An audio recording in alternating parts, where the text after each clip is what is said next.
All right. So, a very good morning, everyone. This is ISHAAN, and I welcome you to the BC of English Learners. So, as you all know that we conduct this newspaper reading session on a daily basis, and it's been more than 2 years. You can check the number in the VC.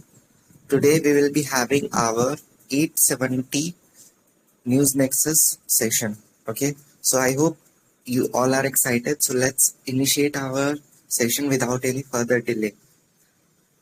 I hope I have got some names in the website. Let me check it out.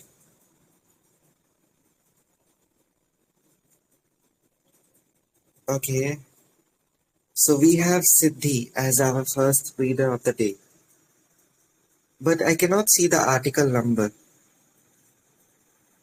It's a request for everyone. Kindly mention your article number as well. Okay, sir. Sorry. Next time I will try. Alright. So let's start with Siddhi because she is our first reader.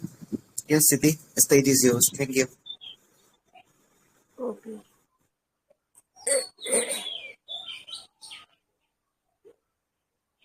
So my article number is 17.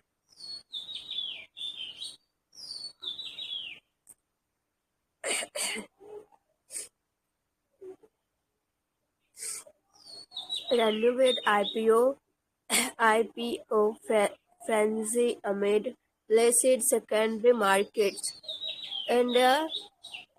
India's capital markets are witnessing a products. The primary markets are suddenly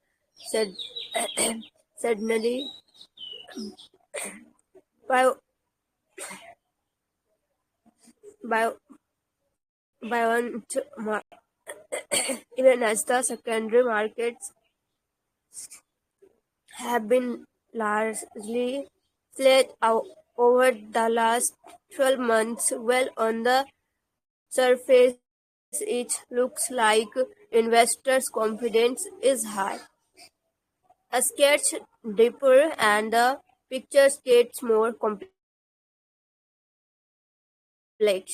That's where a company sells new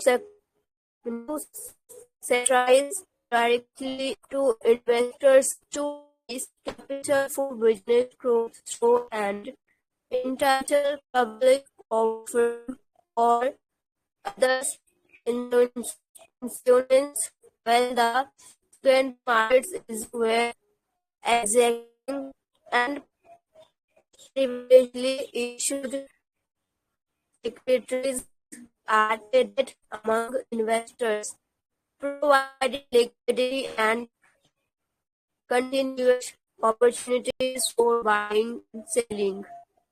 India's stock markets are starting at a crossroads, part exuberant, part restrained. The contact between the mood and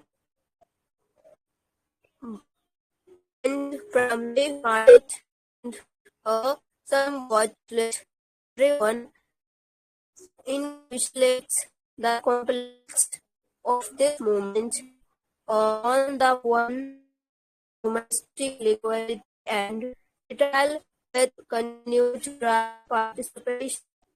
On the other, global headwinds and promoter sale of signal curation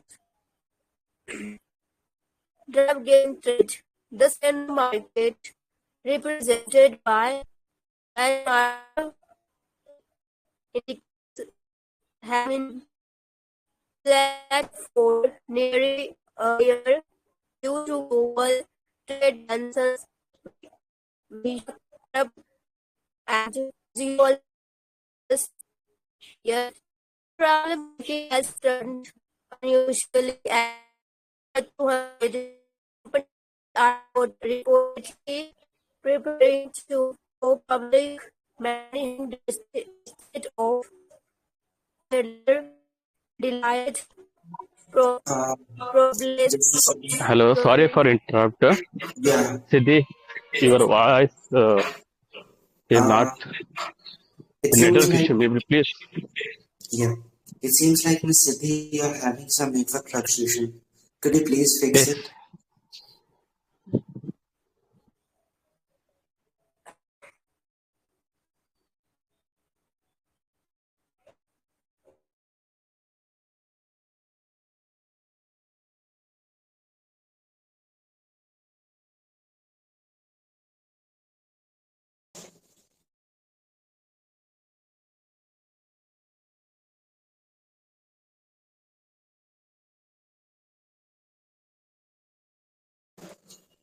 Okay, so as she confirmed that she's having some network fluctuation and she won't be able to join.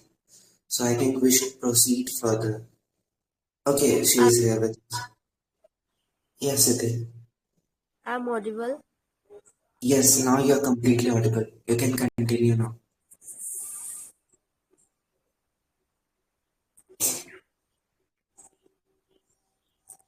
Yes. Dragon trade. The secondary market represented by benchmark indices has been flat for nearly a year due to global trade tension, visa curves, and geopolitical warriors. Yet the primary market has turned unusually active. Over 200 companies are rep- reportedly preparing to go public, many having debuted of earlier delayed probe sales. Thus, sources had catch even C100 analyzed by surprise. It's a quick stack, said a Mumbai-based investment banker. The secondary market has going nowhere yet. The IPO quiz is getting longer every week. The rest is even more intriguing because most new issue are offers for sale, where proceeds go to promoters, not into business expansion. So while promoters are cashing out, retail investors are still buying in the contract reflect both the sluggishness of the secondary market and a speculative confidence that has made the IPO window unusually violent despite of the flat market. In 2024, India's benchmark index hit record highs. The Sensex touches 85,009 uh, 978 in September 2024 before settling around 81. Remain range bound despite the plateau. IPO activity has reviewed large issues such as the Tata Capital Ltd over rupees 15,000 crore and LG Electronics India Ltd over rupees 11,000 crore, and jointly according for a cumulative amount of over rupees 27,000 crore. Dozens of mine-site companies are preparing to switch.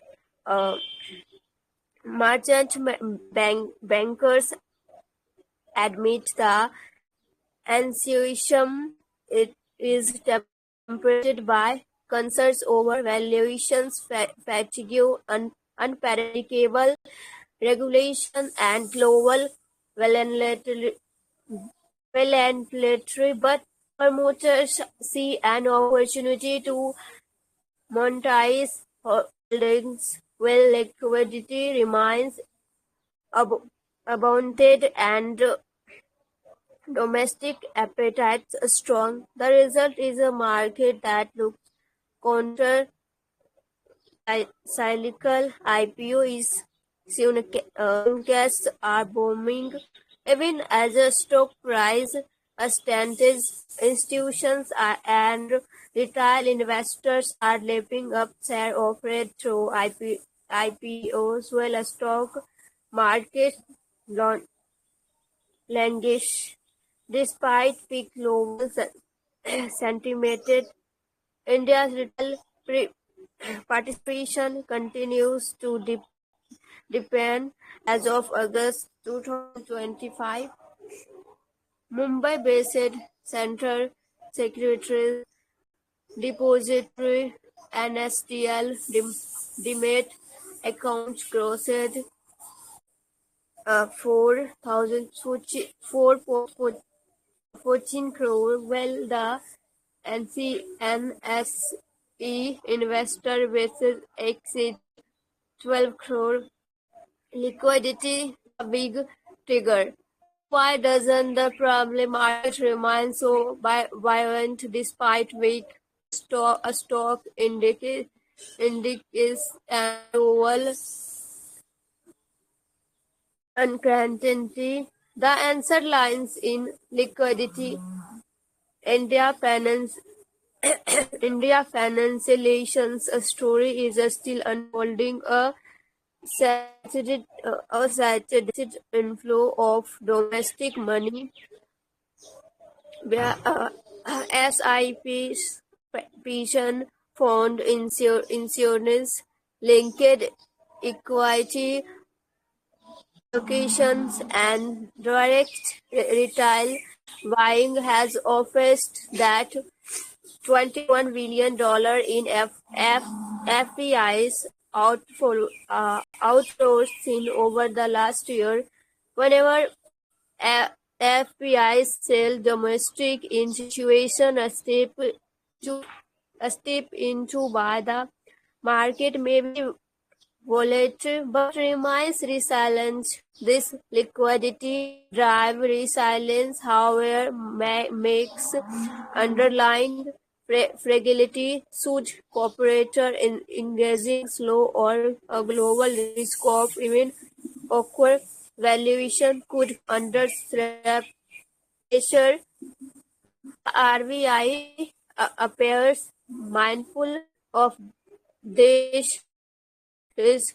RBI's uncharitic signal amid two divergences in the Indian stock market. The Reserve Bank of India has signaled the intention of unusual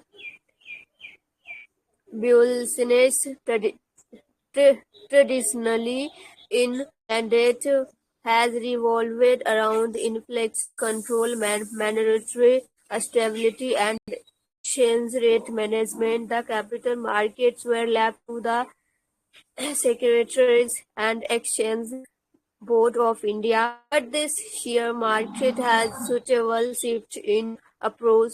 The central bank has begun investing more visibly, not to be influence a stock price, but to strengthen the underlying credit and liquidity framework that supports financial markets global. In situations such as Goldman such have noted that the RBI's recent policy changes are amid at improving bank competitiveness.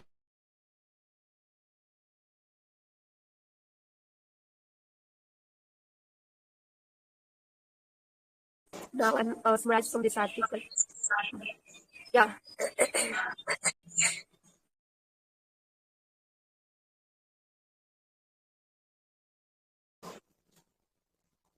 Alright, you can comprehend the article now.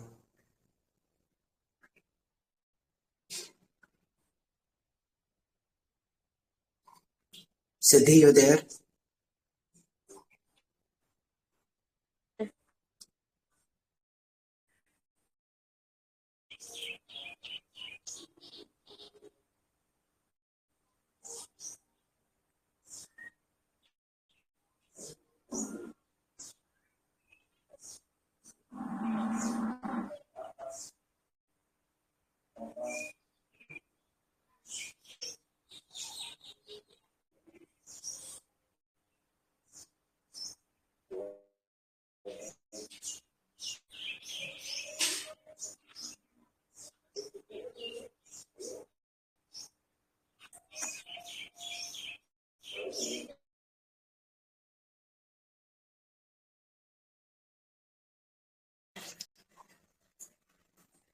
It seems like again she's having network fluctuation.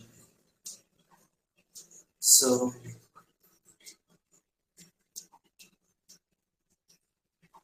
mm, I think I should proceed further. Sir, sorry, my network is not good. So, Okay, Siddhi, listen to me. I hope I'm audible to you. Just comprehend this article and okay, leave it because you are having network issues.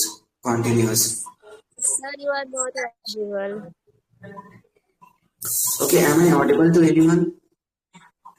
Can Yes, anybody confirm? Ishan, you're You're audible. audible. Yes, sir. Yes, sir. Okay. Okay, it seems like she is having network issues. Siddhi, you can do one thing. You can comprehend this article, whatever you have read, in the chat box. Okay. Till then, let me proceed further. So now we have Mr. Rishon with you. Yes, I'm Mr. on. Rishon, Yes. yes, I know you are available, but which article or editorial you gonna read? You didn't I'm going to mention. take article number 8. Is it that free? Is it free? Yeah, it is. It is. Okay, Article so number. I'm going to read article number 8. Okay, sure. You can Okay. start your reading. Okay, so good morning, all of you. First of all, my article number is 8 and I'm reading it. A mature relationship. India and the United Kingdom have deepened business ties without fuss.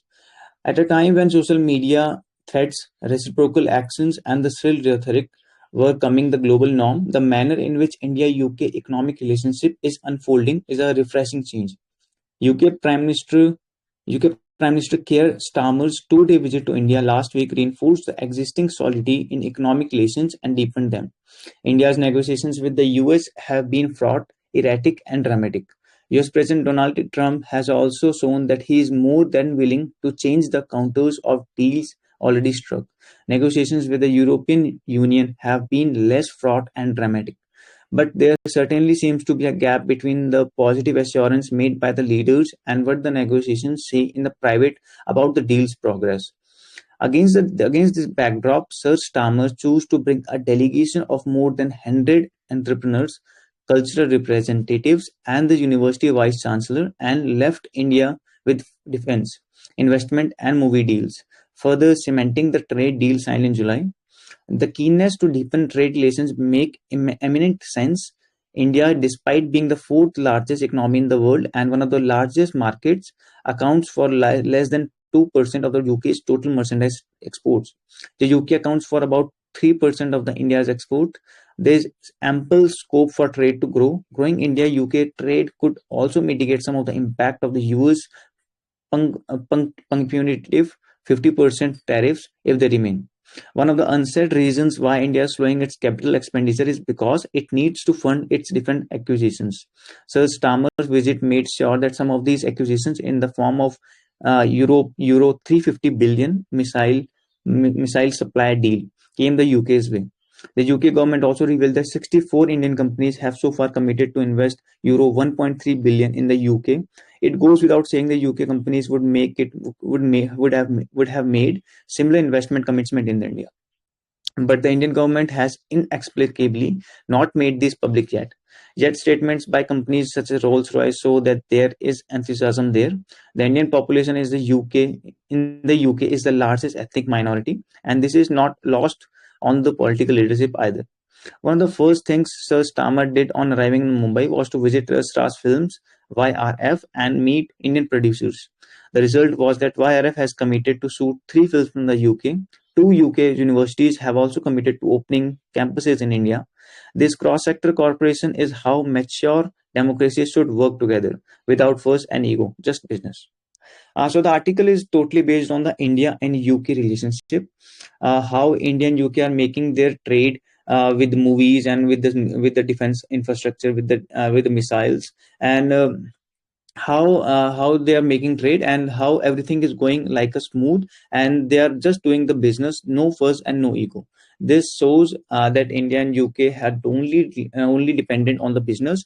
They don't want to do some politics, or don't want to go into social media declaring that we are the top one and we are did this for this country, just like Donald Trump did. And Donald Trump is also shown that he is more willing to change the counters of dealing already stuck. So Donald Trump wants India to be their best consumer, because as we all know that India is the largest market, and UK is making their benefit. UK is making their investments in India, and India is also investing in UK. So there's a mature lesson that is going to be built between India and UK, and it's good for both of the countries, because both of the countries rely on each other. And the Prime Minister of the UK also visited India, and they visited the Yasraj films. It seems that UK has a clear interest in the films, because films is also good way of trade, because the films are going to the other countries, and those films are also coming to other countries, so it's also creating revenue and also creating betterment for the country. So it seems that it is good for the both countries. Yeah, that's all from my side. Thank you. Thank you so much, Mr. Ishu, for taking part in this session. First of all, you completely nailed it, and you have given somewhere the exact comprehension of this article. Okay, and as you said that this article is all about India-UK relations, and so many things are on table, I would say, in the upcoming times, because you see that number of delegation, you see the number of people who was there in India with Keir Starmer. Okay, such a massive delegation, such a massive, number of people, whatever they are. Okay, they visited to India, and it seems like they are quite interested in trade with us. That's why I guess recently we have signed a free trade agreement as well with them. So now, I mean, it will be beneficial for both nations, I would say. So that's all. Thank you so much, Rishu, once again. Uh, before proceeding further, I need a favor from you. If you found any difficult words or vocabs, feel free to share in the chat box. Okay. All right. So let me proceed further now. And okay, just a second.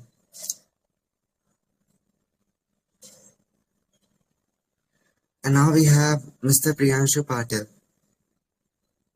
But I don't know which article he's gonna read because he didn't mention his article number. Yeah. Hi, a very good morning. My article number is 12. Okay, I will let it. You can start reading. Thank you. And guys, you guys have still 5 minutes. So those who are interested, they can add their names on website. Because after 7:30, you guys won't be able to add your name. Queue window will be closed. So hurry up. Yeah, Priyanshu. Yeah, it's a big article, so any other participant want to team up with me? It's editorial number 12. Okay. Article number 2 you are going to read. Just a second. This one. Okay, I will team up with you. I will read from this paragraph. Granting rights to nature in India. Okay. All right. Yeah. So a very good morning to all of you. My article number is 12, titled Great Nicobar Revives the Issue of Nature's Legal Right.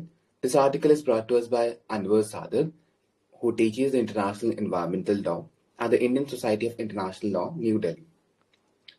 From ecological point of view, the Andaman and Nicobar Islands can be easily rated as one of the world's most major biological diversity hotspots, acting as a global carbon reservoir and a climate regulator.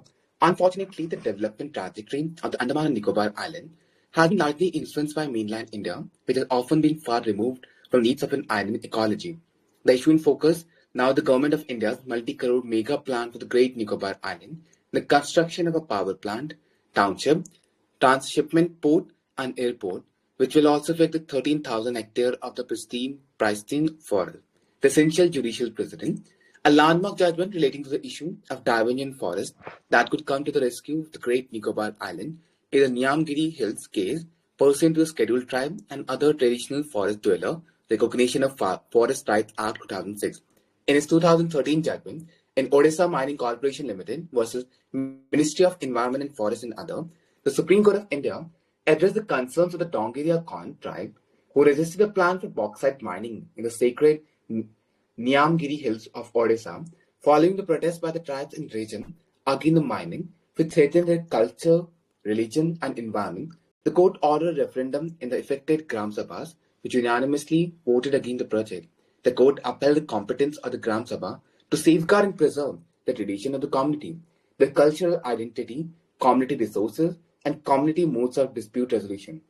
In light of this judgment, the pertinent questions with respect to the proposed project on the Great Nicobar Island include whether the Tribal Council of Little and Great Nicobar has been allowed to exercise its competence in certifying the settlement of forest rights under the Forest Rights Act before the decision to divert the forest land. A report in this daily, the forest right of tribal people, were not settled for the Nicobar Project Council, August 23, 2025, has highlighted how the Tribal Council has said that the Andaman and Nicobar Island administration had made a false representation to the center by claiming that rights of tribal people under the Forest Rights Act had been identified and settled before diverting the required forest land for the project. Yeah, over to you, Shyam. All right. Thank you so much, Mr. Priyanshu. Granting rights to nature in India. What is being witnessed in the Great Nicobar? It is not new, but one more example of how big multi-purpose projects are on track to be planned disasters.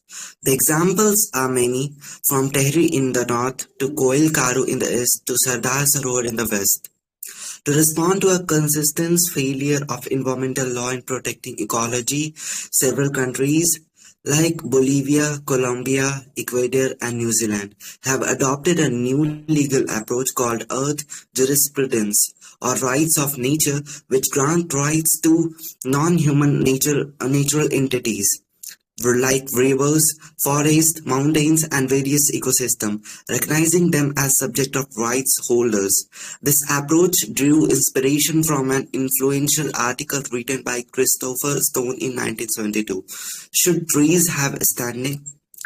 Toward legal rights for natural objects. He argued that the current approach did not consider damages to the environment, but only environment-related damages to humans in granting relief. Second, such relief did not go to the natural entity but only to affected human beings. He said that making natural entities as right holders by vesting them with legal standing in court and making them the direct beneficiaries of legal redress would improve the environment, but the question arises whether natural entities like human adults be held legally responsible and exercise legal competence by entering into contracts, or whether they can be sued by an aggrieved party. Stone suggested the creation of a guardianship body which could initiate legal action and also collect funds to preserve and restore its condition. The groundbreaking turn towards recognizing the rights of natural entities happened in India in 2017 when the Uttarakhand High Court granted legal personhood to the Ganges and Yamuna rivers, as well as the Gangotri and Yamunotri glaciers. The judgment in Muhammad Salim versus State of Uttarakhand and others conferred these entities with rights and obligation, but only through a designated person. Although the Supreme Court stayed the ruling of the High Court, some of the elements in the High Court judgment, especially the idea of conferring guardianship responsibilities on behalf of those natural entities, could be a signpost for designating legal personhood. The case in Colombia as guidance. Pushing the boundary of the Forest Rights Act further to incorporate the idea of granting legal personhood is one such option. Still, the idea of granting legal personhood to natural entities will require the building of greater clarity on the specific legal rights and the responsibility of individual charged with upholding them. An in-depth study of important normative questions such as how to define rights bearing nature, what rights to recognize, who can speak for nature, and whether someone should be responsible for protecting nature is required. In finding answer to these normative questions, there is guidance from Colombia's Aratao Atroto Revocation 2016, which recognized biocultural rights, a reference to the right of ethnic communities to autonomously administer and protect their territories as well as the natural resources that constitute their habitat. The formation of a commission of guardians requires the inclusion of representatives from the indigenous people facing the destruction of their habitat. Yeah. Mr. Priyanshu, I have done with my reading. Now I invite you to comprehend your part. Then I will proceed further. Thank you. Okay, thanks a lot for teaming up with me. That's a big article, as we can see. So, yeah, basically, this whole article started from the development project by the Union Government of India. So, main issue to be determined in this particular factual matrix is that whether the forest be given the independent legal personhood and the rights under the Indian law, which is in or in alliance with the development projects, corresponding to the development projects, and 12,000 crores of uh, either construction of power plant, township, and transshipment port and airport, which is directly going to affect the 13,000 hectare of that. So that's why, like Andaman and Nicobar Island, we have to see from the background of the farm. And Andaman and Nicobar Islands are designated as biodiversity hotspot. Basically, these kind of places have a high level of species and some extraordinary kind of species and animal which had a richness in that part, but is there under a threat of the normal human being. That's why they're designated as particular spot so that there will be not uh, over intervention of the development projects in that particular area. So, as mentioned by the ISHAAN itself, that whether they do have the personhood or legal rights in themselves or not. So, this article is revolving around the human centric approach that we have to see not only from the human centric but also the natural or the nature centric. That Article 21 is there, but we have to take into consideration that other people, specifically even the animals and other species, also have a right to clean and healthy environment. And mentioned by the Ishan sir itself that Indian courts have previously also recognized the legal personhood for the elements of the nature. For example, in the case of Mohammed Salim, the state of Uttarakhand, where the Ganga and the Yamuna River are declared as different living entities.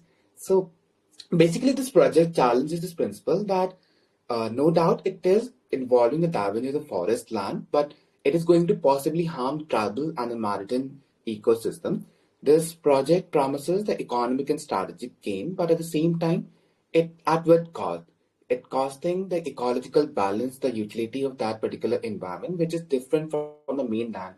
We cannot just compare it with the mainland, and there are tribal communities also who are not that used to with the development projects, and as we can see in the like major part of the cities of India is already affected, and we don't see the good amount of clean air there. So that's why the critics argue that it is going to affect the climate in environment. But yeah, let's see what will be happen. But the way forward with this particular article is that India needs a proper guidelines and framework so that the rights of nature will be protected side by side, having into consideration the development project and also taking into consideration the ecology of that particular area so that we can uphold both the right like developments of the normal human beings and also side by side take into consideration the ecological development of the nature. So yeah, that's correct for the article. Thank you. Alright, thank you so much. Your explanation was really amazing. Now it's my turn, I guess. So, guys, okay, let me start. So first of all, this entire editorial has been brought to us from the Hindu newspaper, and it is written by Anwar Sadat, who is who teaches international environment law at the Indian Society of International Law at New Delhi. Okay. So what he's concerned about? So he is concerned about the upcoming Great Nicobar projects. Maybe you guys know about it that if I talk about the exact amount of money, so it is somewhere around more than 75,000 crore. So we will be having so many projects in the Great Nicobar Island. So what is Great Nicobar Island? It is one of the as we all know that Andaman and Nicobar Island is a chain of multiple island. We can call it archipelago as well. So Great Nicobar is one of the islands which is situated in the Andaman and Nicobar Islands. Okay. Um, uh, I guess in the similar island we have the southernmost point of India, which is none other than Indra Point. Okay, so exactly there, government has planned so many things. Like we will be having so many infrastructure projects, like ports, like runways, like defense infrastructures, whatever it's etc. Okay, but there are some critics as well with these projects. Okay, so many organizations like and so many people like Anwar Sadat, they are coming to the picture and they are criticizing this move because yeah, it is somewhere true as well, because you already see the situation of our India. I mean, you see the amount of deforestation which we are doing. You see that just for the sake of development, how much we are hurting our environment. Okay, so I mean, the scenario is quite visible, I would say, for all of us. So the similar thing, according to these people, according to the author, and according to some firms, the government is gonna hurt the environment in the Great Nicobar region. And yeah, because you see the number of trees, you see the number of tribal people. So probably if there will be a infrastructure if there will be a massive infrastructure, definitely it will lead to massive deforestation. Okay, so many tribal people, they will have to get displaced. Okay, so this is the entire scenario. That's why the author is little bit concerned, and he referred so many cases, like my co-partner Priyanshu Patil has already talked about the Uttarakhand case. Okay, what exactly what happened over there. So these are the things which are going in our nation right now. And yeah, and at the end, author has provided us the solution as well, that what we can do. So we can take lessons from the nations like Colombia, Ecuador, and all. I mean, the names was already mentioned in the editorial. Okay, so at the end, at the last paragraph, he is trying to talk about Colombia. Okay, so the similar situation Colombia was also having. They were having development and all, but on the other hand, they made some laws which can protect the environment. Okay, so the author is trying to convey that we can take lessons from these nations, and we can also amend some laws and some rights, some acts to protect our environment. Okay, for an instance, Colombia Atrato River case, which was filed in, I guess, the year of 2016. Okay, so this entire river case leads to the recognition of biocultural rights. Okay, and yeah, so many things happened after that. I have already talked about the other nations as well, like Ecuador and all, Ecuador, New Zealand, Bolivia, and all. So these nations are also into the picture with some of the good, I would say, environmental laws for their people. Okay, and for their entire nation. So India should also take lesson from them. And yeah, development is mandatory, but saving the environment and our nature is also mandatory, I would say. So we have to find a midway solution.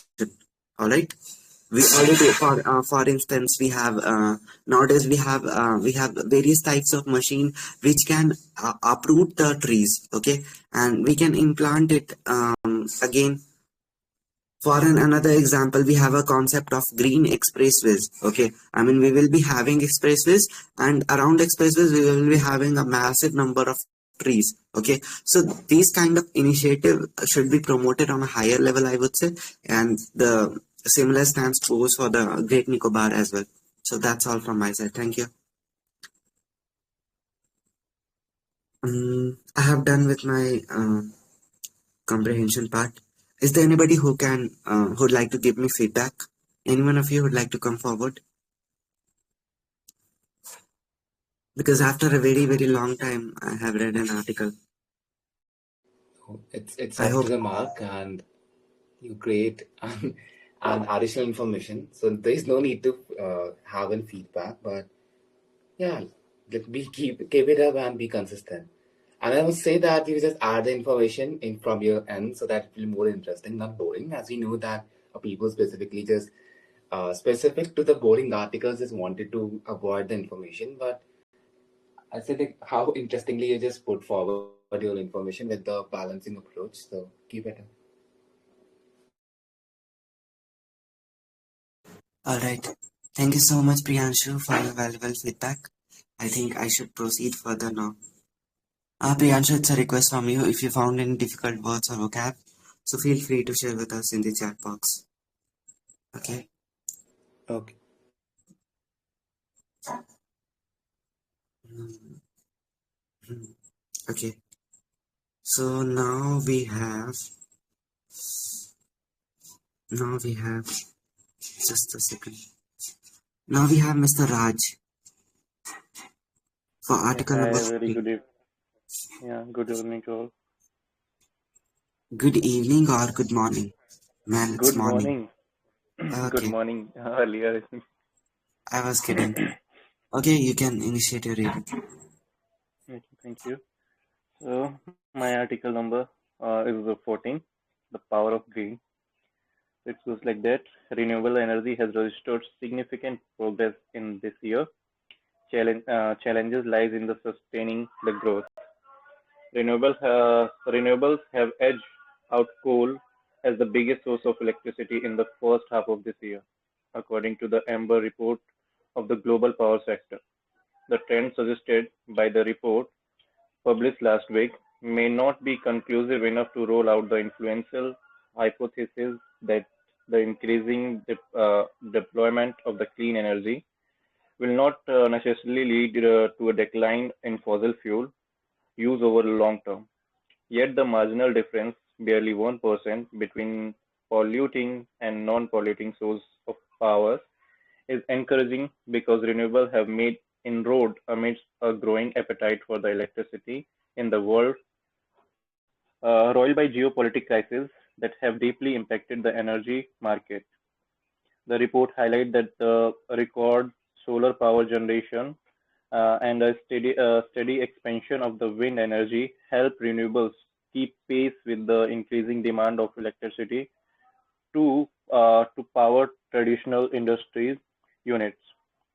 Keep building school in the face of rising temperature, drive electric vehicles, and operate new source of economic activities such as data centers. The fine the fine print on the Amber report, however, reveals both positive and negative. Much of the growth in clean energy has has come in China, where a growing fleet of solar-powered stations has outpaced coal energy plants. In India too, the clean energy graph is headed northward, and the country is on course to become a second largest renewable market by 2030. In several developing countries in Asia and Africa, policies that encourage the development of the green technology solar power have driven a climate-friendly energy transition. The outlook, however, is not is not that rosy in the most part of developed world. In Europe, poor wind condition has and drought precipitated more than 14% of the rise in the fossil fuel electricity generation, reminding policymakers that much need to be done to mitigate the precarity of renewable energy. In the US, clean energy policies have hit a roadblock, largely because the President Donald Trump climate denialism and his strident advocacy of fossil fuel. In July, the Congress voted to phase out the tax credit support for wind and solar power. The International Energy Agency has lowered America's renewable capacity growth exception by 50% compared to last year. The agency The agency reckons that the attainment of its global target for 2030 will largely depend on how developed countries overcome the recent barriers of the climate adaptation. The report emphasizes that many of the tools to hasten the technology transition are available. However, it is also point out that several developing countries face capital and capacity related constraints. Support from mature economies, particularly those with historic emission, is crucial to overcoming these barriers and reaching the net zero target in notes.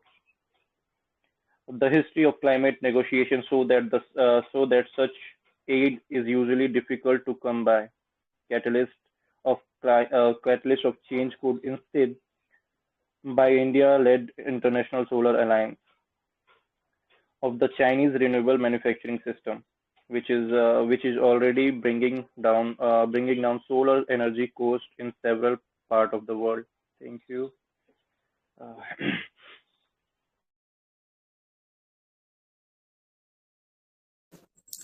Alright, so you can comprehend.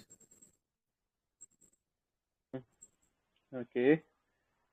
So yeah, this article is all about to speak on the renewable energy as the moving world. Like there is appetite, there is a hunger of the world to fulfill the every demands um, to run any kind of machine. Here is mentioned about the data centers.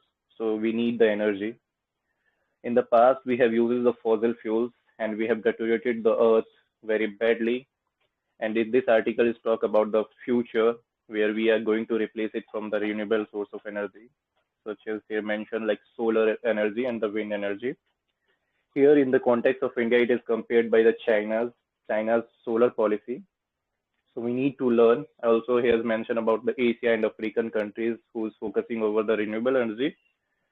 So need to learn over the same. So we as going to like we have initiated over the same like so Indian International Solar Alliance, that India's initiative where the country shows their participation, and being in India's initiative is going to impact to reduce the use of fossil fuel and to focus over the solar energy and other source of renewable energy for the future.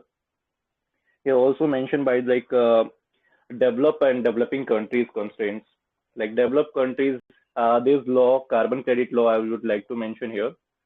So the credit law is not equitable distribute to the developed and developing countries, as here mentioned by one so keen like Donald Trump. So having speeches and having the conferences over the climate change and the carbon emission kind of subjects, uh, but still not focusing over the same to maintain equitable distribution of the carbon credit and using the using the resources equitably uh, to just avoid the natural deterioration. So in conclusion, I would say the whole country that is concerned over the whole globe. So we need to make a balance over the use of the resources and countries together to come to choose the green source of energy, the renewable source of energy, uh, to make Earth to nurture the Earth, and whatever we have deteriorated in the past, we can heal in its future. Thank you. Alright, you're welcome. Thank you so much for taking part in this session. Your reading skills are really up to the mark, I would say, and same feedback I would like to give you for your comprehension as well. The way you have comprehended this editorial for us, that is really amazing, I would say. So thank you so much once again for taking part. Now you can mention some vocabs and words if you found while you're reading in the chat box, okay? And try to tell their meaning as well. Otherwise, I will convey it with you. Okay? Okay, thank you. I will do. Thank you. You're welcome. So we are done with Raj.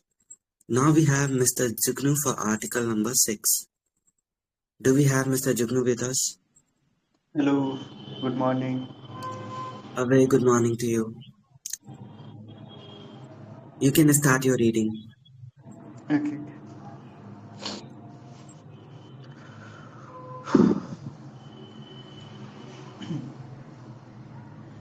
My article number is 8. Oh, sorry, 6. India sent minister to Egypt for Gaza Samiti. New Delhi bill represented by Minister of State of External Affairs Kriti Vardhan Singh in place of Prime Minister Narendra Modi, who declined the invitation from Egypt due to short notice. India will send Minister of the State of External Affairs Kriti Vardhan Singh to represent the country at the Peace Summit on Gaza in Sharm el-Sheikh to be co-hosted by Egypt and the United States on Monday. Official confirmed to the Hindu. Prime Minister Narendra Modi was among more than 20 ministers over the weekend to attend the summit, which will be co-hosted by the Egyptian President Abdel Fattah el-Sisi and US President Donald Trump to discuss the ceasefire deal between Israel and Hamas, brokered mainly by negotiator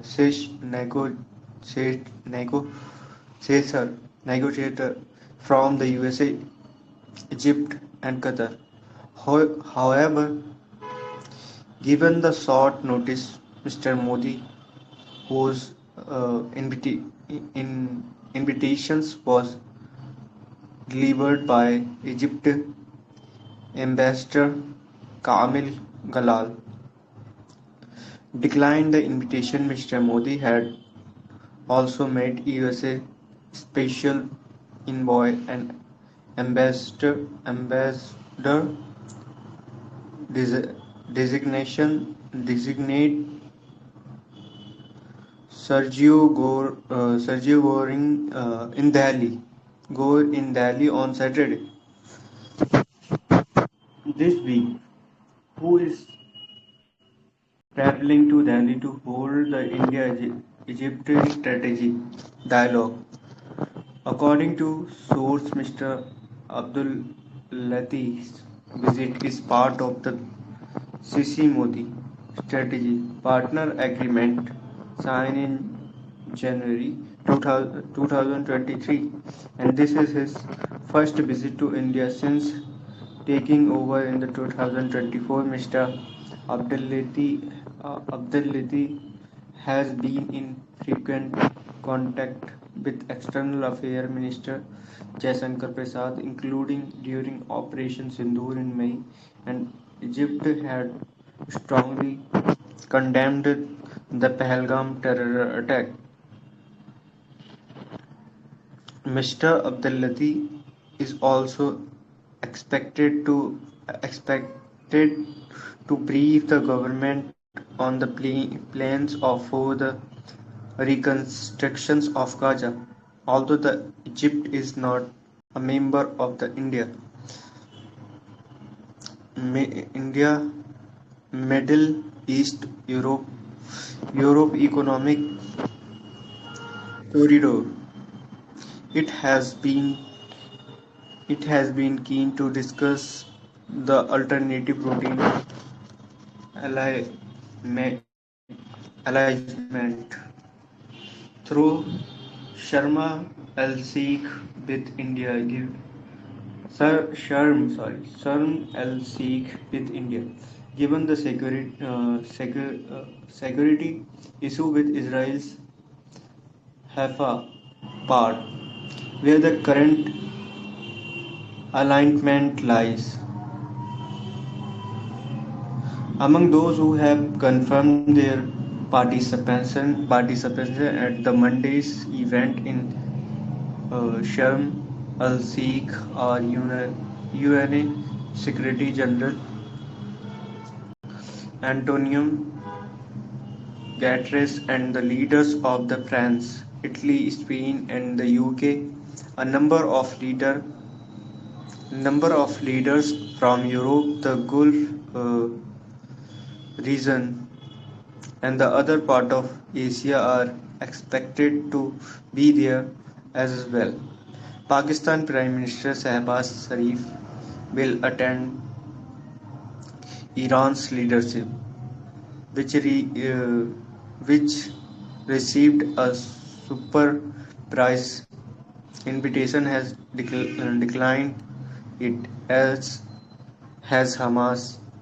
It is still unclear whether Israel Prime Minister Benjamin Netanyahu or the Palestinian Authorities President Mohammed Abbas would attend on Monday morning. Mr. Trump will be Mr. Mr. Trump will be on Monday. Sorry.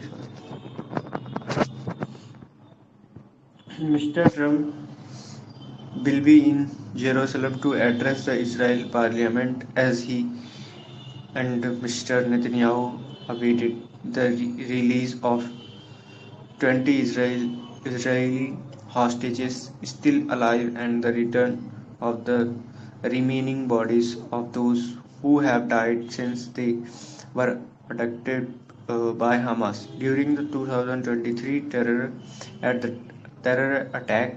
Israel will release about 2,000 Palestinian prisoners.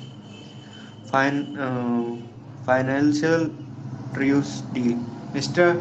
Abdulatif spoke by the Alpha Alphon telephone by telephone to his country part in a number of countries, said the Egyptian foreign minister on Sunday, and the conveyed the invitation from the President Sisi and the President Trump to the witness at the signing of the peace agreement. During the calls, Minister Abdulatif discussed the substantive arrangements of the summit, which is historic summit aimed at the ending the war on Gaza and Strip. Said the statement, the summit seeks to help the restore regional stability and the all evaded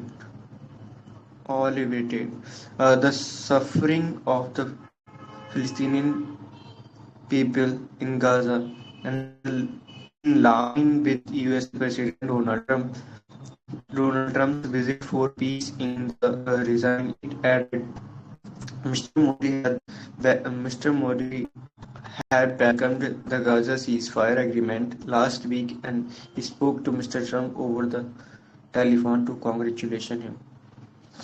No, now I am done with my reading part, and sorry for I have pronounced some word wrong. That's not an issue. Jugnu, I hope I am audible. Could you please confirm? Yes, you are. Yes, you are. First, please don't get offended. But firstly, you have to be energetic. Okay, you have to be enthusiastic. Okay. I hope you are getting what I am trying to convey. So, Yes, whatever yes. you, that doesn't matter that how many pronunciation errors you're gonna commit. But before that, you will have to read something, anything, I would say, in a flow, in a appropriate way. Okay. Mhm. It seems Sorry like for the you were sorry for the sounding like interruption, that sir. you're getting bored and all. Okay, which is not appropriate as well. Okay, so first of all, try to be enthusiastic. Now you can comprehend. Okay.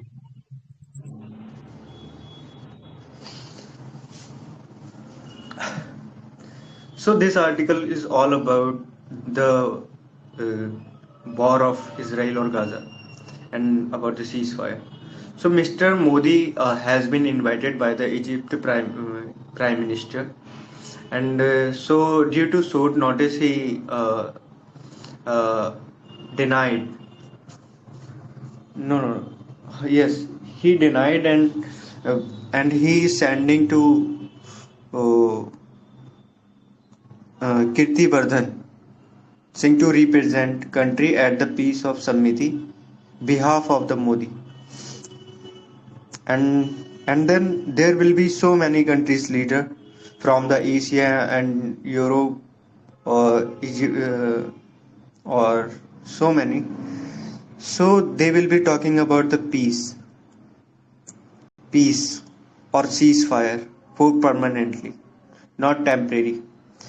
I hope this will be too helpful for both country because it's uh, since it has started since it had started from 2023 and 1,70,000 Philistines and Gaza's people has been died, and in Israel there were also so many people were died by the no from the Hamas has also killed so many Israelis. So the and the other thing is about Mr. Donald Trump will be in the Jerusalem to address the Israel's parliament. And now during this uh, Samiti, they will release Israel. Hamas has to release 20 Israeli hostages, which is still alive, to return of the remaining bodies. And the other thing is about this article I found 20 Palestinians or 2000 sorry 2000 Palestinians prisoner also has to be uh, relieved. Yes, and yes, I am done with my summarization part. Hello. Yes, you're audible. Thank you so much then for taking part in this session. It's a request from my side personally.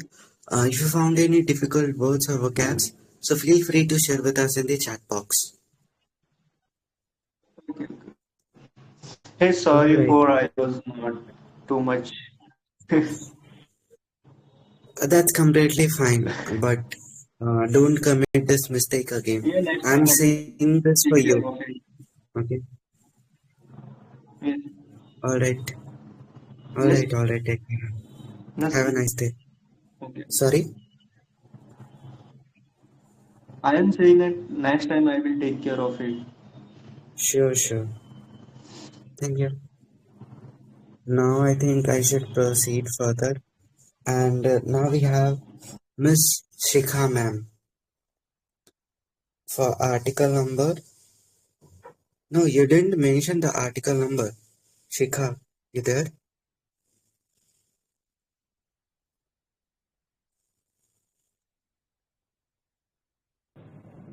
I want to read article number 6, but already done just now. So Okay. I will read article number 21. Article number 12. 21?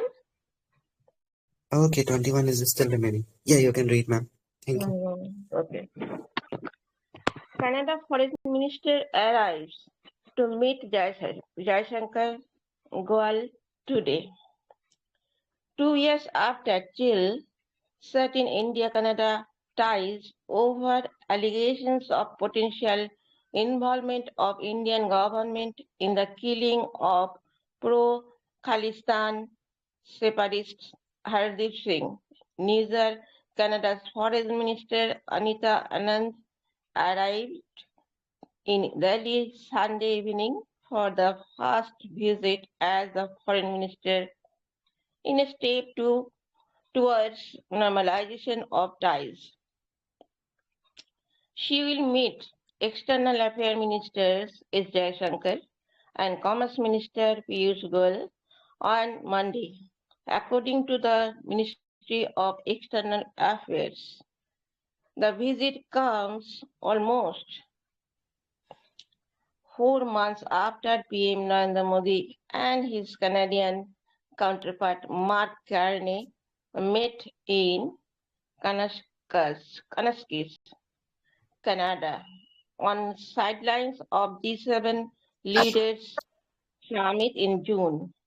Prior to Anand visits, the two sides appointed their high commissioners.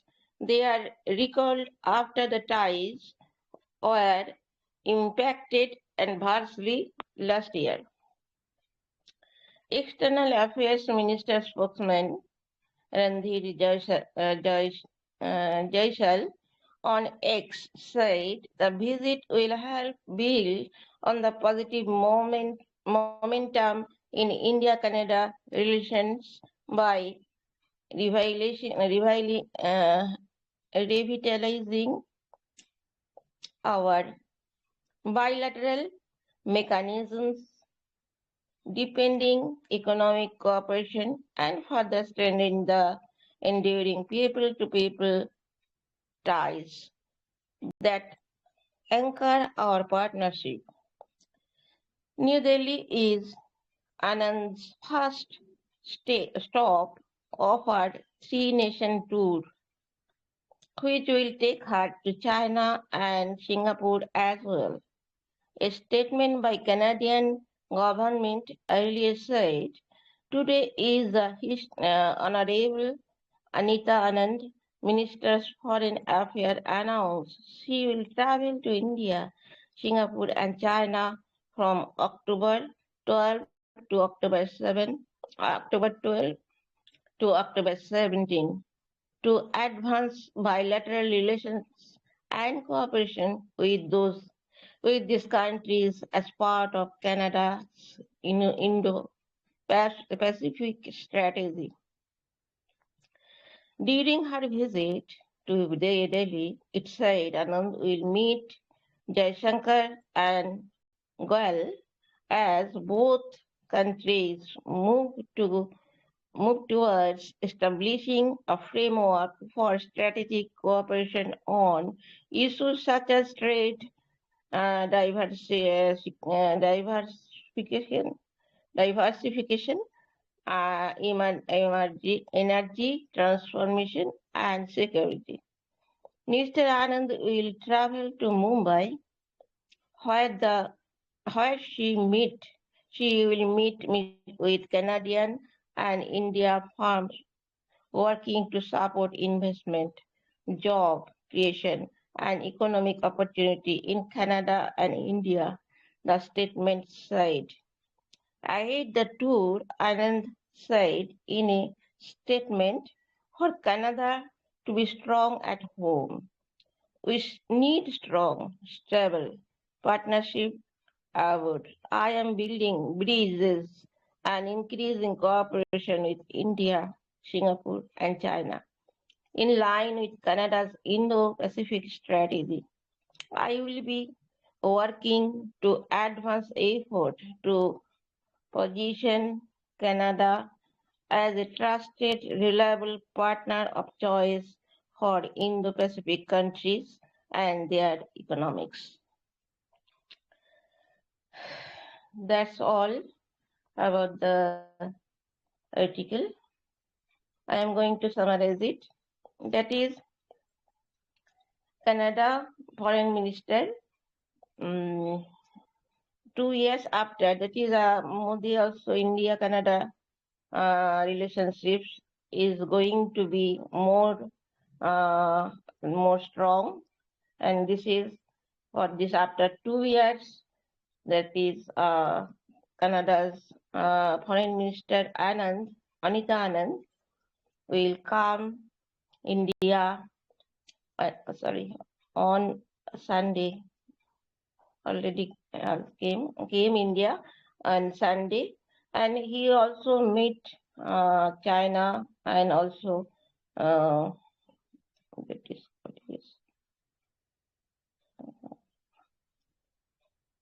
Singapore, and this is a tour from 12 October to 17 October. But he was very hopeful that is this meeting will be advanced, that is bonding between India and between these countries, as well as India. She will meet the External Affairs Minister, S. Jaishankar, and the Commerce Minister, Piyush Goyal, on Monday. According to the Ministry of External Affairs, the visit will comes almost 4 months after PM Modi and his Canadian counterparts, like Mark Carney, met in Annex already. But after that, that is their bonding not yet going good. That is so. That is Canada's foreign minister also come to visit India to make the bonding more strong. Prior to the Anand visit, two sides appointed their high commissioners. They were recalled after the ties were expected adversely last year. And Jaishankar also tells in X handle that is the visit will help build the positive momentum in India-Canada relationship by evaluating our bilateral mechanism. So this is a good sign, and also on the Canada side, she also came to India. She will also come to India to make this bond, and also she told that it is honorable for her, and that is she will meet this Jaishankar and Gail. And in this regard, they also working on talking about the strategy, that is cooperation of issues like trade, diversification, and energy transformation and security. In this regard, they will talk. And it is a good sign for India also that Canada, they are bonding now a good way. And I think that both the countries will be benefited in this regard. Thank you.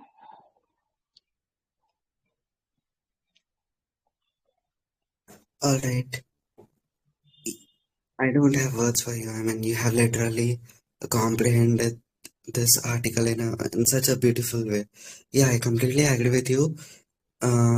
Canada should bolster their relations with India, and it is that most important for us as well. I mean, to be with them because Canada is one of the crucial nations in the entire world. Okay, I mean they are a part of Five Eyes Alliance. They are a part of G7. They have got so many powers in the United Nations Security Council as well. So if we will bolster our relations with them, definitely it is gonna benefit us in the upcoming events. Okay, so thank you so much for taking part in this session, Miss Sika. And Also, Canada also told that is their relationship will trusty and also based on reliability. This is the most important thing for India. yeah. First of all, I mean, in geopolitics, no one is your permanent friend and no one is your permanent enemy. Okay. I mean, we were having some tough calls from Canada from the past 2 years uh, regarding the allegation over the Hadip nature case. Okay. But now everything is looking fine. So, in geopolitics, the game is all about self-interest. Okay. Yeah. That's why I said that no one is your permanent friend or enemy. Anything can happen. And yeah, Their consultation item also, this is a good, and their relationship also reliable and trust. So it is, we hope that is a good relationship and bonding for benefit of both of them. all right. Thank you. Yep. Thank you so much to you as well. If you found any difficult words or vocabs, so feel free to share with us in the chat box. Okay. Of course.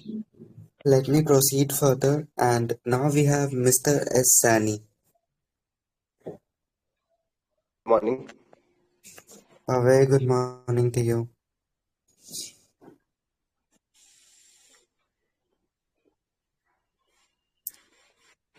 Hello. Okay. So you are going to read article number 15. Yes. Alright, so you can start your reading. Okay. Thank you. Good morning, all of you. I am reading article number 15. Focus on Rabi. Investment is in climate smart breeding and irrigation infrastructure rather than untargeted farm subsidies is needed. Indian agriculture has traditionally been hostage to the vagaries of south west monsoon. Good and well distributed rains during June and September usually translate into a bumper kharif crop that is planted during and harvested after the season. While it is the other way around when the monsoon falls.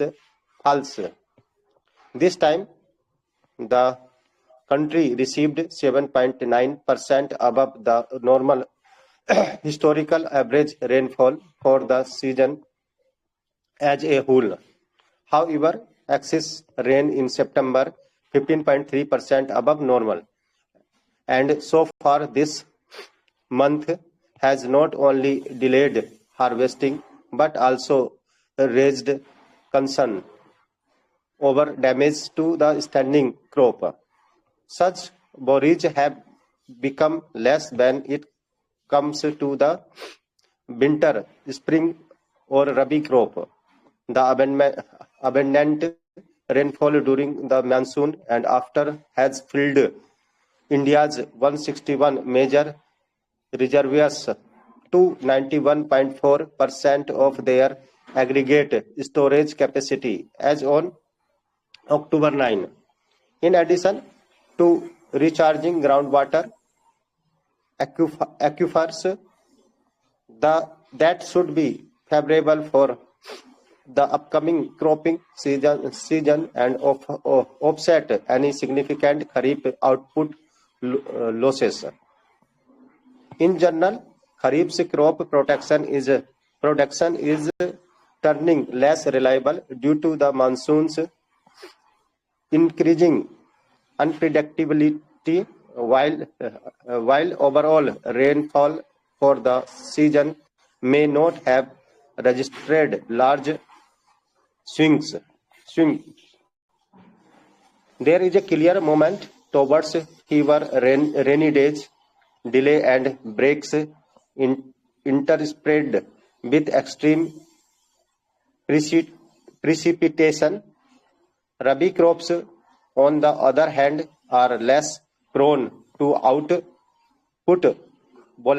volatility. The absence of flooding, mild temperatures with clear skies, and low pest and disease incidence during Rabi enables Bihar's farmers, for instance, to harvest maize yield at least twice that of the called regular Kharif season. Not for nothing that India's total Rabi food grain production of 185.9 million tons exceeds the 168.1 million ton from Kharif during 2024 to 25. Compare this to what it was in 1990 to 91 when Kharif food grain output stood at 99.4 million ton and Rabi at 77 million ton. Even in pulses, potato, onion, tomato, garlic and seed species, it is Rabi protection that matters more. One reason for the above trend is the spread of irrigation. So long as the surplus monsoon rainwater can be stored in dams, ponds, or underground and pumped up for conveying into fields. Farmers are able to grow crops during Rabi and even harvest higher yields. The main limiting factor, water, has been additionally addressed through drip, sprinkler, and laser labeling technologies. These allows water to be sprayed, delivered precisely to the planet's root zone or distributed in uniformly with minimum runoff. However, it is not just water but temperatures, the tendency for mercury spikes and heat stress in March when the crop is in the final grain filling stage. That are the constraint to Rabi protection. All the more reason why the government's focus should be on investing in climate smart breeding and irrigation infrastructure rather than untargeted farm subsidies and giveaways. So I have completed reading parts. I try to summarize. This article is all about the focus on the Rabi crops and compare with the Rabi and the Kharif protection, and why is the nowadays Kharif protections, food grain protection decreasing day by day. What is the reason behind it? So in this article, author focus. Firstly, I want to share what is the Kharif crop and what is the Rabi crop. Kharif crop always always start from the June and June to October. In the last, we cut the crops in October. It means we can say the now the Kharif crops is going to cut. And secondly, Rabi crops is basically a farmer used to seeds in the Rabi from the March and he cuts to the crops in October. Sorry, in October he born the crop and cut the crops in the March, as like we can say the grains, potato and pulses also.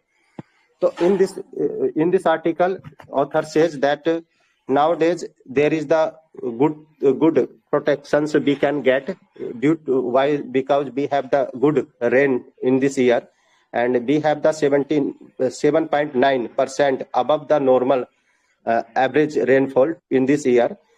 For this will be the, we can say, the author expect that we can get the good productions for the Kharif.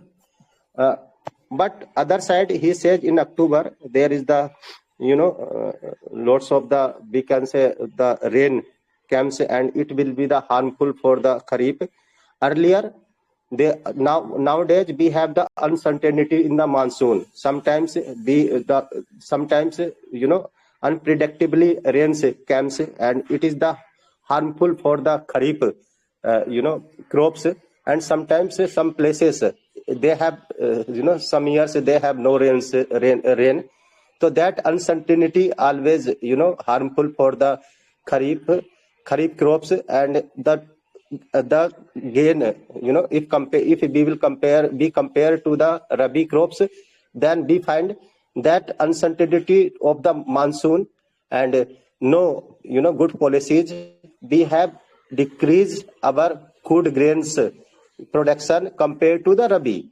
Earlier in 1991 we have the good protections in the Kharif compared to the Rabi, but now in 2024 to 25 we have to the 185.9 million ton in the Rabi crops, and compare if we will be compared to the Kharif, so we have just 168.1 million ton. So it means nowadays we are getting good food grain in Rabi crop compared to the Kharif, because due to the monsoon uncertainty. Other side, in this article, author says that there is no uncertainty in the monsoon, and for this the farmer they are getting benefits, and that is the good for the rabi crops. And he says that if we just government just focusing to provide subsidies, to provide some money, that is not good things. Government should focus some, drip sprinkler and laser labeling technologies. And government should this type of arrangement that when the rains come, he just collect the water, and then after he use in the productions of the crops, he deliver that waters when the rain is shortage. The rain is not no, when the crops need to waters. He says that our Indian government should be focused to the production and the irrigation system. He should be reform the irrigation system infrastructures. He should focus to the climate smart breeding, and he should focus more drip sprinkler and laser labeling technologies. If government should be focus, that will be the good benefits for the rabi. So crux of this articles is that for the monsoon uncertainty, we are find difficult to more productions of the kharif, and but other side we are getting good productions in the rabi crop. So that's all about from my side. Thank you very much. Thanks.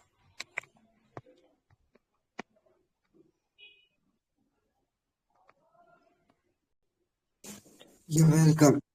You're welcome. Shikha ma'am, could you please mute your mic? Sorry. Okay, that's completely fine. So yeah, thank you so much, Mr. Esani, for taking part in this session. And your reading skills is really up to the mark. But when it comes to comprehension, so try to summarize, okay? Don't try to explain. That's my request to you. I have told you this multiple times that there is no need to explain each and every line. Just try to make your own opinion, okay, from the paragraph. Just try to rectify the important dates and events and just convey it in your summarization. So it is the one of the easy way to summarize any article or editorial. I hope you are getting what I'm trying to convey. All right. Thank you thank you for your feedback. But I always confuse bit summarize which how I can summarize, because I summarize according to the article na. Sometimes I got confused. You have told me many times, Okay. See, what you will have to do is, first of all, no need to get panic, okay?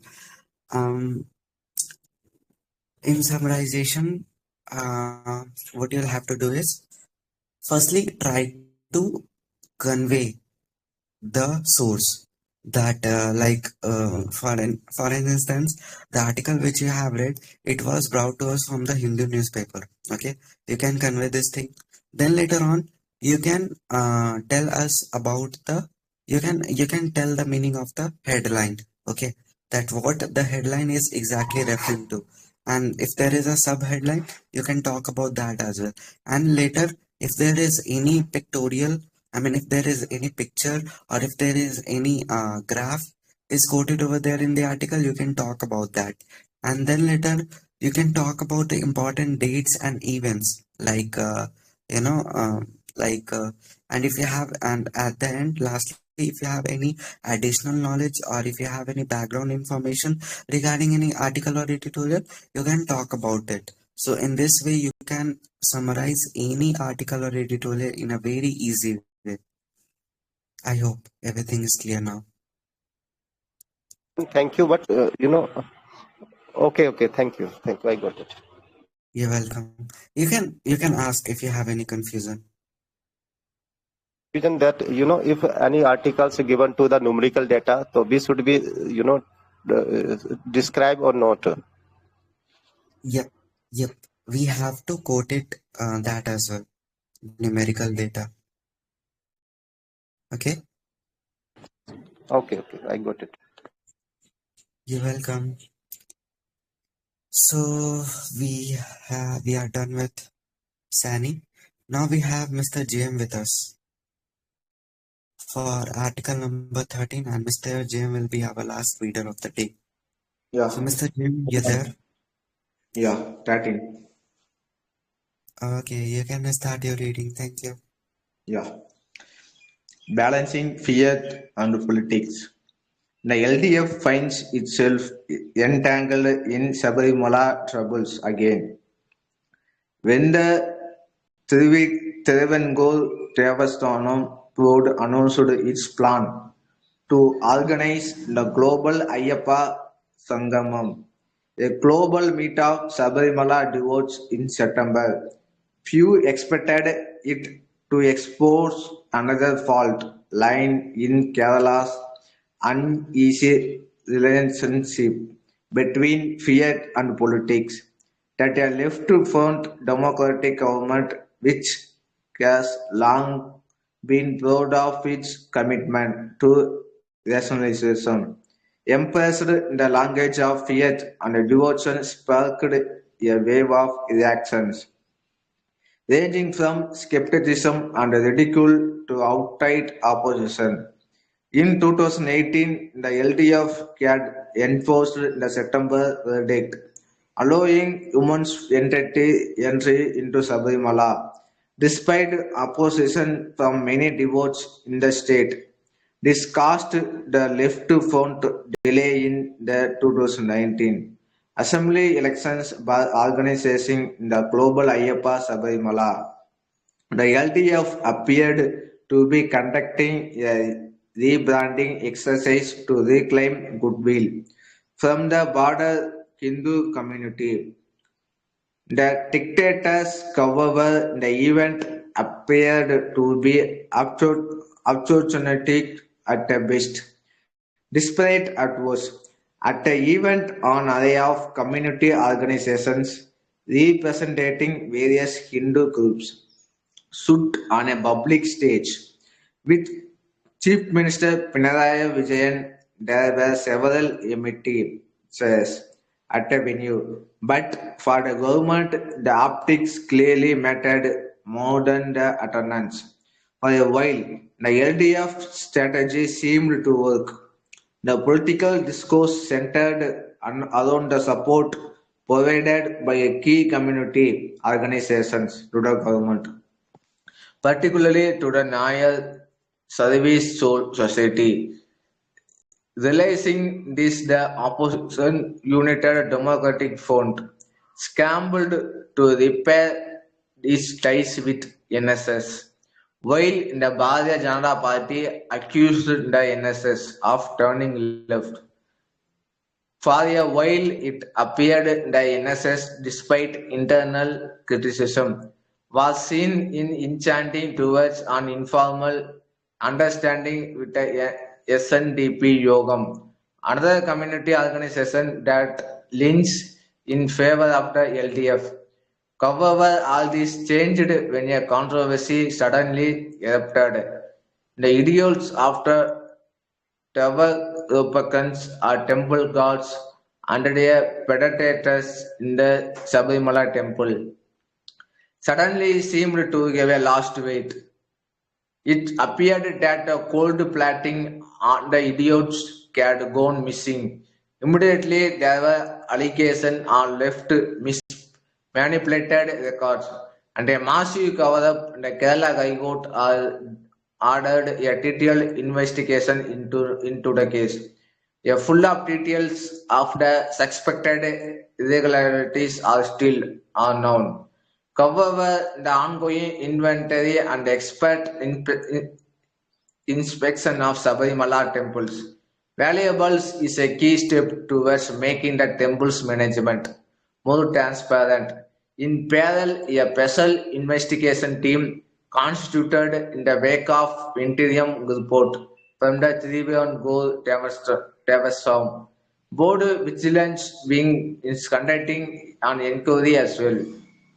The magnitude of the scandal has left several officials of the board, including at least three board presidents appointed by the LDF government since 2016. The line of fire first wave of allegation spending nearly 25 years of temple administration have thrown the government off balance as well. Just when it seemed to have struck a fragile equilibrium with the Hindu community organization. The controversy has exposed serious lapses by the authorities in overseeing the temple's affairs, as well as their inability to prevent a network of wrongdoing at Sabarimala involving some TTD officials and some outsiders. Meanwhile, the organization that once sued with the LDF for the sake of Sabarimala, including NSS, find themselves inconsoled. The NSS is grappling with mounting criticism from people at the grassroots for having offered unconditional support to the LDF. Meanwhile, the SNDP Yogam, which is struggling to retain its credibility amid growing public anger, has demanded an inquiry by the Central Bureau of Investigation into all the irregularities at Sabarimala. This has been echoed by UDF. The NSS has now called for an impartial probe and urged punishment without mercy for those found guilty. The opposition has seized the opportunity to allege wrongdoing by the board and the government. The Congress has demanded that Devaswam Minister resign and the BJP, which from the sidelines watched the episode unfold, has also swung into campaign mode. For Kerala, the kill sign has long symbolized a struggle to balance fiat and politics. The latest episode underlines that struggle once again. I will Suma Samir. This article tells about balancing fiat and politics. Recently in Kerala, in temple in Sabarimala Devastanam Ayyappan, this issue between left to phone democratic government under the temple employees. Recently, in missing on the Golden Sabarimala temple, this controversy in big issues in Kerala state. Yeah, I got that.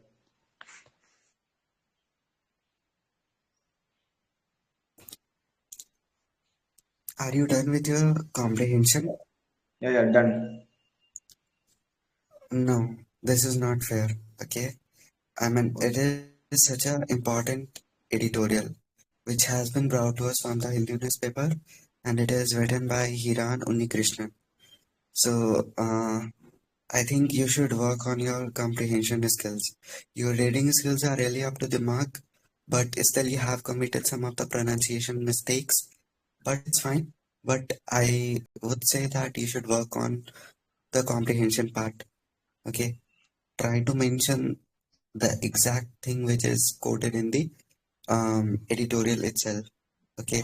You didn't talk about UDF, you didn't talk about BJP, you didn't talk about NSS. What is their role? Why their name is mentioned in the editorial? Are you Okay. getting something or not? I mean, what this editorial is all about? First of all, let me know.